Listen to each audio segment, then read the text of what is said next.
Good day, guys. How are you people doing? I hope everyone is fine and you are living your best lives and things are going according to plan. If they are not, do not worry. Most of the times, things do not always go as planned, but that doesn't mean we should relent our effort. That doesn't mean we shouldn't work harder. That doesn't mean we shouldn't tweak the plan here or there or make some necessary changes that will enable the plan to work. Sometimes it's not just about the plan, but it's about the method of achieving the goal, right? So if you realize that things are not going your way, then find out what the problem is and then try to fix the problem first before continuing with the plan. And if it necessitates you changing the entire plan altogether, then you should do so. Remember, it's your plan, it's your life, it's your goal. You can achieve it however you want. So, let's run through some stories making the headlines from our beloved continent, Africa. Let's get on with the first story for the day. Liberia's new president nearly faints at inauguration. Yeah, Liberia has a new president, and during the swearing-in ceremony, he kind of like nearly fainted. I do not know if he is in good health or not. I do not know if we should be concerned about his physical health, but let's continue to see what this article was saying. Liberia's new president, Joseph Boakai, could not end his inauguration speech as he appeared to almost pass out and had to be held up at the ceremony in the capital Monrovia. He had already been speaking for around 30 minutes when it became clear that he was having difficulty talking, the BBC reported.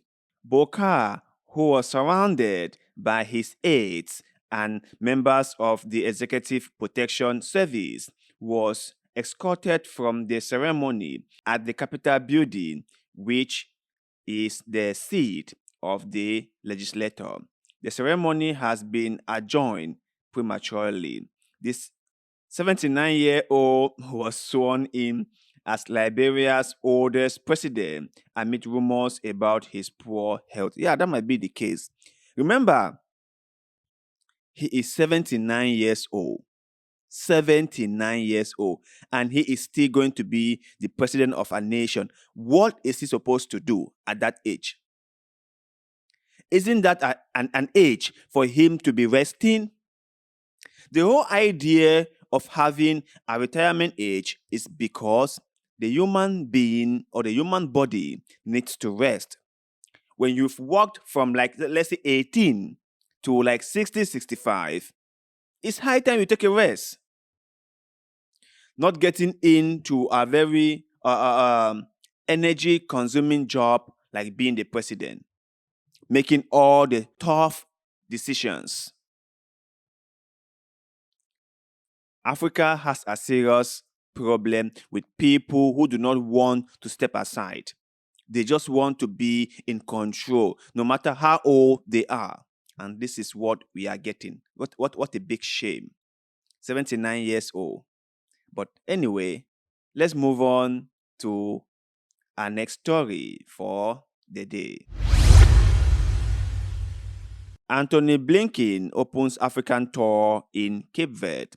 Yeah, Blinken has opened an African tour. He plans to visit a few countries in Africa to kind of like revamp the ties between the two countries.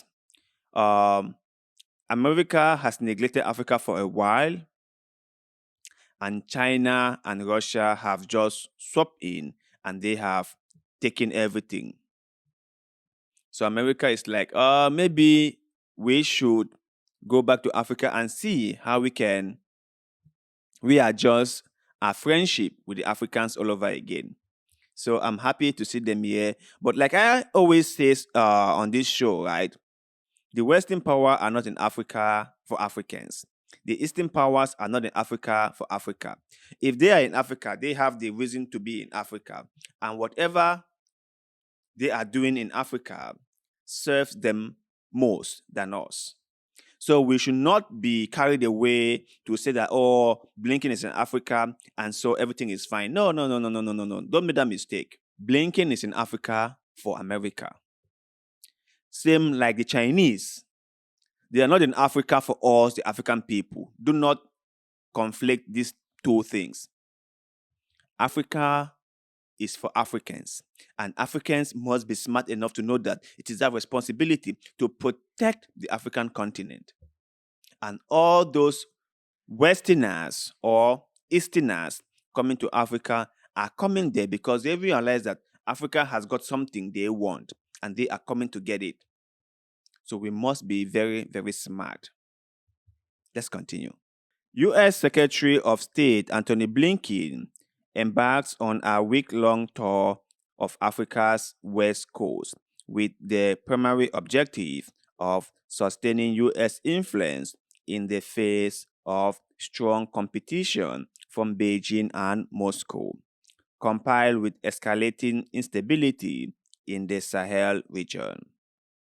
Beginning his journey with a brief stopover in Cape Verde, Blinken's subsequent destination include Cote d'Ivoire, Nigeria, and Angola. This marks his first visit to sub-Saharan Africa in 10 months, occurring amid the dominant international focus on the Ukraine war and the Israel-Hamas conflict.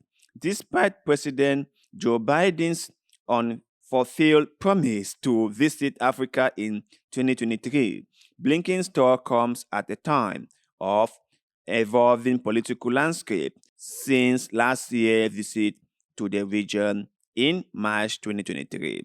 Yeah, the landscape in Africa is really evolving, and Africans are creating a path for themselves. Africans are taking their own destinies into their hands. And Africans are now saying that we realize the games you guys have been playing. We know that you guys are not here because of us. You guys are just here because of what you guys can get from us. And so we are changing the terms of the game. We are changing the rules of the game. If you guys are going to be playing this game with us, then you guys will play in our own terms, not in your own terms, which I think that is a very, very powerful play. You must always make a deal in a position of strength, not weakness. So Blinken coming to Africa again shows that they are really worrying about the shifting political dynamics in Africa. Moscow and Beijing have made significant progress in Africa. Now, what I love about the Chinese in Africa is that when they say they will do something, they do it. That's what I love about them. Right? If they say they will build a road, they will build a road. If they say they will make a building, they will make a building. If they say they will build an airport, you will see an airport. This is what I love about them. Unlike the West, who will come to Africa, who will try to change the politics in Africa, who will try to bring us democracy in Africa, freedom of speech, human rights, and all those things. And at the end of the day, they will collect all our raw minerals. We will have nothing. We will have nothing. So let's hope that as we have many competing superpowers or looking for a way to secure the likeness of Africans and Africa, we can also use that to our advantage. We can also use that to foster our growth and development. But let's move on to our next story for the day. Guinea soccer team appeals to fans to celebrate carefully following supporters' deaths.